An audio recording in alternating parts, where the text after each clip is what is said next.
How to onboard your home charger. Sign up and verify. Begin by signing up and verifying your account via email.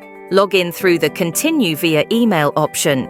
Select your suitable option. For a single charger, choose Ideal for Home. Create a zone. Enter a zone name and your home address to create a zone. Add your charger to the zone by providing charger details.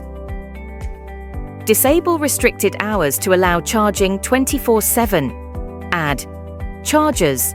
On the charger list page, you can add more chargers or go back to the zone profile screen if you don't want to add any add supplier tariff. Go back to the zone profile screen to add your supplier tariff.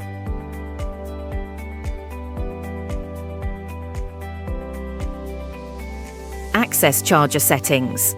Return to the zone screen to start, schedule, smart charge, or access charger settings. Profile settings.